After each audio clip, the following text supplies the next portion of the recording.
E aí galera, tudo bem com vocês? Vamos para mais um giro de notícias sobre o Cruzeiro com questões importantes que têm movimentado o ambiente do nosso clube nas últimas horas. Meu nome é Emerson Araújo, esse é o canal 6x1 e desde o início eu peço para você deixar o like no vídeo, se inscrever no canal caso ainda não seja inscrito, usar os comentários para deixar a sua opinião sobre cada um dos assuntos. E lembro que esse vídeo é feito com o patrocínio do OneFootball, que é o maior aplicativo sobre futebol do planeta com mais de 20 milhões de downloads. Ele é totalmente gratuito, está disponível tanto para Android quanto para iOS e o link para você baixá-lo tá aqui na descrição desse vídeo, beleza? Vamos começar com a pior notícia do dia, né? A famosa pedrada no saco, que é a respeito do Conselho Fiscal do Cruzeiro. Foi divulgado hoje o parecer do Conselho Fiscal a respeito daquelas denúncias e daquelas irregularidades que foram apuradas pela Comissão de Sindicância do Cruzeiro há alguns dias, né, algumas semanas atrás. Para quem não lembra, foram identificadas inúmeras irregularidades cometidas pela diretoria do Cruzeiro e agora o Conselho Fiscal do clube simplesmente falou que não tem nada de irregular, que tá tudo certo e passou um pano assim sem precedentes para a diretoria. Aí você fala, não Emerson, não tem nada de passar pano, afinal o Conselho Fiscal está executando o papel deles e não identificaram nenhuma irregularidade. Beleza, isso poderia até fazer algum sentido se esse não fosse o Conselho Fiscal que nitidamente, publicamente apoia a atual diretoria de Wagner Pires de Sá e foi colocado no poder justamente por essa influência do atual presidente. Então é como se você mandasse pessoas ligadas ao presidente denunciá-lo por irregularidades que inclusive beneficiam essas mesmas pessoas. Entendem qual é a lógica? E é engraçado que no documento, né, o parecer do Conselho Fiscal, eles não especificam nada, não explicam nada, apenas dizem que a diretoria prestou esclarecimentos, mostrou que todas as questões estão em conformidade e os pontos que não estão em conformidade, tipo a folha salarial ridícula que a gente paga, né, de quase 20 milhões de reais, que era mais de 20 milhões, agora é um pouco menor porque saíram alguns atletas, mas que nesse sentido a diretoria já está tomando as providências para correção. Quer dizer, a diretoria basicamente não comprovou nada, não tem nada de nada, eles apenas colocaram lá no papel que não identificaram irregularidade nenhuma e tá tudo certo e vamos em frente. Olha gente, até meu cachorro sabe que as contas dessa diretoria estão cheias de inconsistências e que nós temos ali sim inúmeros indícios de corrupção. E olha que eu nem tenho cachorro, mas esse parecer do Conselho Fiscal já era esperado, não surpreende ninguém, pela própria lógica que eu falei, eles estão tão envolvidos nisso, né, e eles são apenas consequência do Wagner Pires. Então é claro que eles não iriam fazer nada que pudesse tirar o atual presidente do poder. Nós, torcedores, infelizmente não temos nada a fazer, nós não temos meios legais de atuar nessa questão, porque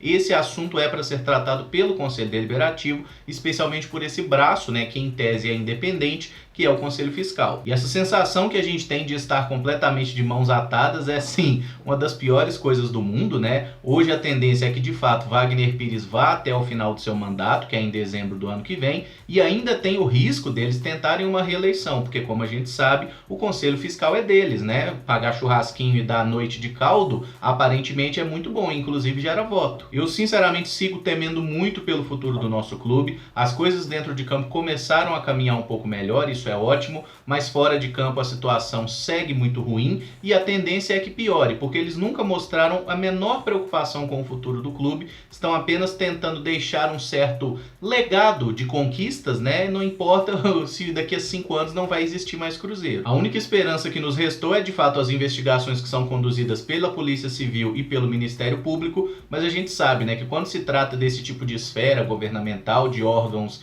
que tem uma função muito grande e muito diversificada, a gente não pode contar com essa ação porque ela é muito lenta, ela é muito complicada e todos os processos são extremamente arrastados. Então vamos torcer para que as coisas funcionem dentro de campo, porque fora dele provavelmente nós ainda vamos viver um caos aí, pelo menos até o final do ano que vem, com inúmeras denúncias de irregularidades e malfeitos aparecendo semana após semana. Agora falando de uma coisa boa, que na verdade está sendo ruim, mas pode ser que melhore, para lembrar aquele meme, a respeito de árbitro de vídeo. A CBF anunciou que a partir do segundo turno do Campeonato Brasileiro, a ideia é que durante a transmissão dos jogos pela TV, seja mostrado ao vivo o lance que está sendo analisado pelo VAR, seja o pessoal lá da cabine ou seja o próprio juiz quando vai ali para a casinha. A ideia é que as imagens também passem ao vivo no telão dos estádios, porque o torcedor que está no estádio fica completamente sem saber o que está acontecendo ali, e eu acho que isso é um acerto tardio, mas ainda assim é uma mudança importante que vem para melhorar o funcionamento dessa ferramenta, porque além da demora do VAR, eu acho que esse é o grande problema, né? A forma como o torcedor fica completamente perdido, seja o pessoal que está em casa, seja o pessoal que está no estádio,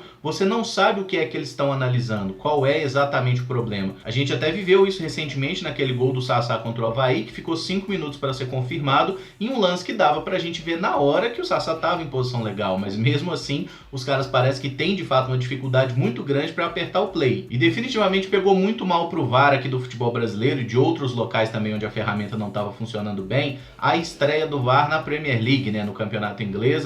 Já passaram aí 2 rodadas e até agora o funcionamento está sendo muito bom, muito rápido, sempre mostrando na hora ali o que está sendo revisado, tanto no telão do estádio quanto na transmissão, assim. Então os caras de fato estão dando uma aula. Não é só nisso que o futebol inglês hoje é uma referência para o resto do mundo, mas eu acho que já está muito claro e evidente que o VAR não é o problema. O problema é juiz ruim, né? E aí o juiz ruim, com o auxílio do VAR, ele vai continuar fazendo merda, mas eu ainda acho que sem o auxílio do VAR, ele consegue fazer ainda mais merda e isso pioraria ainda mais o jogo. Agora, só um esclarecimento a respeito do lateral direito Luiz Orejuela, que eu vi que saiu uma notícia ontem falando assim, que o Cruzeiro já definiu que vai comprar o passe do Orejuela, e eu vi alguns comentários de pessoas dizendo que o Cruzeiro já comprou o Orejuela. Não, o Cruzeiro não comprou o jogador colombiano. O clube tem até dezembro para exercer, né, o direito de compra que está estabelecido no contrato de empréstimo, que o Cruzeiro pode garantir 50% dos direitos econômicos dele por um valor de 1,5 milhão de euros. E a notícia que saiu em alguns veículos é apenas que a diretoria do Cruzeiro, como está muito satisfeita com o desempenho do Orejuela, já definiu que vai comprar o jogador. Mas enquanto não der o dinheiro na mão do Ajax e o clube holandês liberar o documento da transferência e ele for registrado oficialmente como jogador do Cruzeiro, o Orejuela não é atleta nosso, até porque a gente sabe que o Cruzeiro ultimamente não tem uma boa visão assim no mercado, né? Não tem uma fama muito boa, então ninguém vai querer vender jogador pro Cruzeiro parcelado. Então a situação é muito simples. Até agora nada aconteceu, o Orejuela segue com o contrato de empréstimo até o final do ano e o Cruzeiro tem até dezembro para ir lá pagar 1 milhão de euros e garantir a permanência do jogador. Aí é claro, tem que acertar os detalhes do novo contrato com o jogador, mas basicamente a situação deve ser essa e eu acho que o Cruzeiro tem sim que fazer o possível para comprar o Orejuela, porque é um lateral que está muito bem e eu tenho certeza absoluta que se o Cruzeiro não comprar esse jogador, bate no dia 1º de janeiro que ele volta a ser uma opção no mercado, outros clubes brasileiros vão correr atrás dele e eu tenho certeza que Palmeiras e Flamengo são 2 desses clubes que certamente estão de olho no Orejuela, porque tem sido um dos melhores laterais direitos do futebol brasileiro esse ano. Saiu uma notícia também falando sobre o Pedro Rocha, né, que o jogador já manifestou o interesse em seguir no Cruzeiro após o final do atual contrato de empréstimo, que também vai até dezembro. Mas a situação do Pedro Rocha é bem mais complicada porque, além dele ter custado caro apenas esse empréstimo, né, de menos de um ano, que custou 750 mil euros, o passe dele fixado é em 10 milhões de euros, que seria quase 50 milhões de reais hoje. Na crise financeira que o Cruzeiro vive, é completamente fora de cogitação comprar um jogador tão caro assim. O Cruzeiro não tem o direito de falar nisso, é inclusive uma ofensa aos profissionais que estão tendo seu salário atrasado todo mês. E acredito que a única possibilidade real do Pedro Rocha seguir no Cruzeiro a partir de dezembro é caso o clube russo aceite reemprestá-lo, né, estender o período do empréstimo, coisa que eu duvido muito. Eu acho que a ideia do Spartak vai ser ter o jogador de volta para tentar vender, mas para o Cruzeiro eu acho totalmente fora de cogitação e não tem nem o que a gente discutir sobre isso. 10 milhões de euros é dinheiro de super contratação, é de jogador que está brilhando, jogador que está em alta, e o Cruzeiro hoje não tem esse dinheiro, a gente não tem dinheiro nem para pagar salário, então tem que parar com essa loucura, botar o pezinho no chão e fazer o nosso aqui, fazer o simples, parar de viajar nessas contratações, porque o momento não é para isso. E ainda tem um detalhe, né, se é para pensar na redução da folha salarial, o Pedro Rocha é um dos jogadores cujo salário esbarra ali na casa de 1 milhão de reais por mês. Vale a pena? Na minha opinião, não. Na minha opinião, não vale a pena ele, não vale a pena Thiago Neves, não vale a pena Fred, não vale a pena nenhum desses caras que ganham salários absurdos. Ah, mas eles jogaram muito bem a última partida contra o Santos. Sim, mas a gente tem 70 jogos pelo ano, não é verdade? Então o cara tem que jogar bem todo jogo para justificar um salário desse. A respeito de treinador, né, Rogério Ceni é o nosso comandante, começou muito bem, todos sabemos disso, mas o Adilson Batista deu uma entrevista para uma rádio lá de Porto Alegre, que falou que chegou a negociar com o Cruzeiro aí na semana passada, né, antes do anúncio oficial do Rogério Ceni. Ele chegou a conversar com a diretoria do Cruzeiro sobre essa possibilidade de ser o nosso novo treinador. Não deu certo, ele inclusive fala lá que deseja muita sorte pro Rogério, acha que foi uma boa escolha, mas assim como eu falei naquele vídeo sobre as especulações de quem poderia ser o treinador, eu entendo que realmente não era um bom momento para trazer o Adilson, por mais que ele seja um cara extremamente identificado com a nossa camisa, importante historicamente. O último bom trabalho do Adilson Batista como treinador foi no Cruzeiro, e isso em 2010. Nós estamos em 2019, né? Então, assim, realmente é um cara que não se credenciou a voltar ao Cruzeiro nesse momento, pelo menos na minha opinião. E entendo que o Rogério Ceni parece ter sido de fato uma escolha mais acertada e com esse bom início, né, parece de fato ser um nome que vai dar muito certo por aqui. E por fim, uma notícia sobre o futebol feminino. O jogo que estava marcado no domingo, né, Cruzeiro e São Paulo, grande decisão do Brasileirão da Série A2, foi transferido para o Sesc Venda Nova. Na verdade, ele foi voltado para o Sesc Venda Nova, porque ele tinha sido colocado no Mineirão, mas agora houve uma impossibilidade e a Polícia Militar pediu ao Cruzeiro para que mudasse o local do jogo. Isso porque tem uma corrida nos arredores do Mineirão no mesmo dia, no domingo de manhã. É um evento ligado ao nosso clube rival. E como tem uma expectativa de público lá de mais de 12 mil pessoas que já estão garantidas nessa corrida, como os horários ali ficariam meio apertados, né, para fazer tanto a corrida quanto o jogo do futebol feminino, eles acabaram tomando essa decisão de mudar o local do nosso jogo e vai ser no Sesc Venda Nova, onde as cabulosas jogaram toda a trajetória do Brasileirão até aqui. Nesse ofício lá da polícia até fala que a expectativa de público para o jogo do Cruzeiro no Mineirão era de 7 mil pessoas.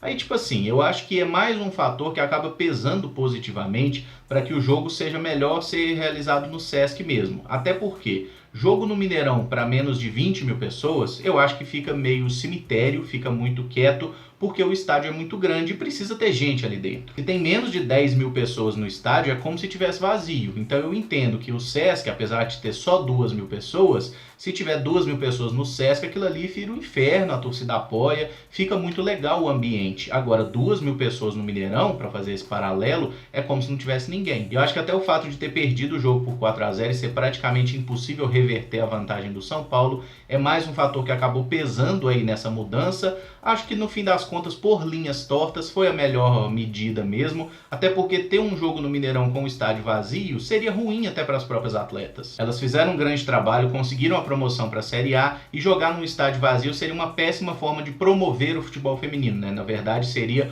um desserviço à modalidade. Então eu acho que é melhor que joguem no Sesc mesmo e vamos em frente aí para que elas consigam uma vitória, mesmo que não venha o título, acho que a missão já está cumprida. Bom, galera, o vídeo fica por aqui. Se gostou, deixa o like, se inscreve no canal caso ainda não seja inscrito e usa os comentários para deixar as suas opiniões sobre cada um dos temas que abordei aqui. Muito obrigado por acompanhar, um abraço e até o próximo vídeo. Valeu!